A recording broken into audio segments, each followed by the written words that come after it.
हमारी सनातनी परंपरा है, अगर उसको जिंदा रखा जा रहा है तो क्यों उसको चुनावी एजेंडा बनाने की कोशिश कर रही है विपक्ष? देखिए, सबसे पहले मैं कांग्रेस पार्टी की तरफ से उत्तर प्रदेश के मुख्यमंत्री योगी आदित्यनाथ जी को उनके जन्मदिन की बधाई और शुभकामनाएं देता हूँ। उनको जन्मदिन बहुत बहुत मुबारक हो। अभी जहां तक मंदिर में प्राण प्रतिष्ठा की बात है, दूसरी बातें हैं, अभी जो सज्जन, जो भाई साहब, जो विद्वान व्यक्ति, जो विद्वान शख्सियत अभी बात रख रहे थे कि वेदोक्त है, वैदिक मान्यताओं के अनुसार है, तो देखिए वेदों में कहीं भी मूर्ति पूजा के लिए नहीं कहा गया। हमारे देश में बड़े बड़े विद्वान, महर्षि, मुनीषि इस बात को कहते कहते इस दुनिया से चले गए, लड़ते लड़ते चले गए। महर्षि दयानंद जी का नाम सुना होगा। उन्होंने बाकायदा वेदों का पूरा एक एक चीज जनता के सामने रखी और बताया कि वेदों में कहीं नहीं है। एक बार उनसे सवाल किया गया था कि भाई क्या आप भगवान शिव को मानते हो? तो उन्होंने कहा कि मैं भगवान शिव को तो मानता हूँ, लेकिन पार्वती वाला शिव जो ये जनता ने बना रखा है कि भांग पी रहे हैं भगवान शिव, या कभी कुछ कर रहे हैं, कभी उल्टे सीधे काम कर रहे हैं, तो मैं उन शिव को नहीं मानता। तो यानी कि वेदों में कहीं भी ये मूर्ति और प्राण, तो आप क्या कह रहे हैं ये जो नहीं विजय कौशिक जी, तो जो प्राण प्रतिष्ठा हो रही है, जो राम राज अब आ गया है, आप क्या कह रहे हैं? आप क्या कांग्रेस किसे मानती है? किसे मानती है कांग्रेस? देखिए, कांग्रेस सबको मानती है और किसी को नहीं मानती। तो फिर क्यों सवाल, अरे ये दोहरा मापदंड क्यों, आप सवाल क्यों उठाते हैं फिर? सिंपल लीजिए, जब अभी धर्म की बात हो रही थी और बताया जा रहा था कि मूर्तियों की प्राण प्रतिष्ठा वेदोक्त है, तो मैं इस बात का विरोध करता हूँ। वेदों में कहीं भी मूर्ति पूजा के लिए नहीं लिखा गया।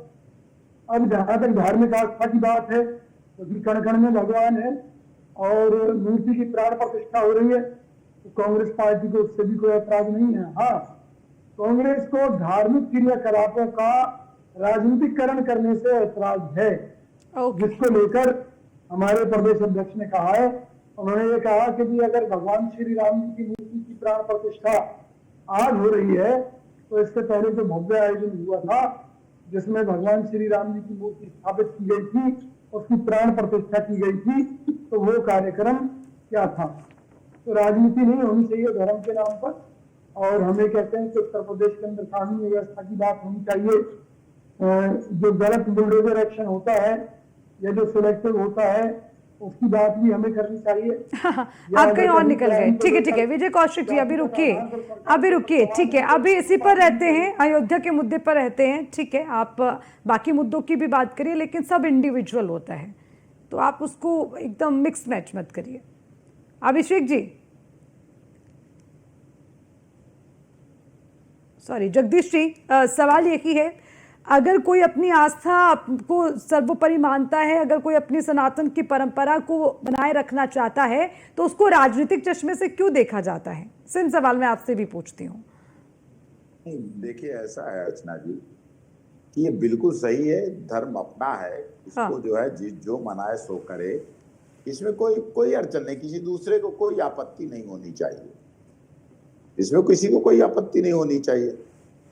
क्योंकि आपत्ति इस बात की है कि भारतीय जनता पार्टी और उसकी सरकार, जो हमारे संविधान में धर्म निरपेक्ष राज्य और सरकार की परिकल्पना की गई है, उसके उलट भारतीय जनता पार्टी जो है अपना एजेंडा बना के, इसकी सरकार एजेंडा बना के रखी है कि केवल और केवल मात्र हम धर्म का उपयोग करके, धार्मिक कार्य प्रणाली से धर्म का प्रयोग करके हम लोगों को एकजुट करेंगे, संगठित करेंगे और समाज। नहीं जगदीश जी, मुझे एक चीज समझाइए, अगर प्राण प्रतिष्ठा हो रही है, अगर रामलला का अभिषेक हो रहा है, इसमें किसको दिक्कत होनी चाहिए? या फिर इसको कहाँ ऐसा लगता है कि राजनीति के लिए इस्तेमाल हो रहा है? बताइए।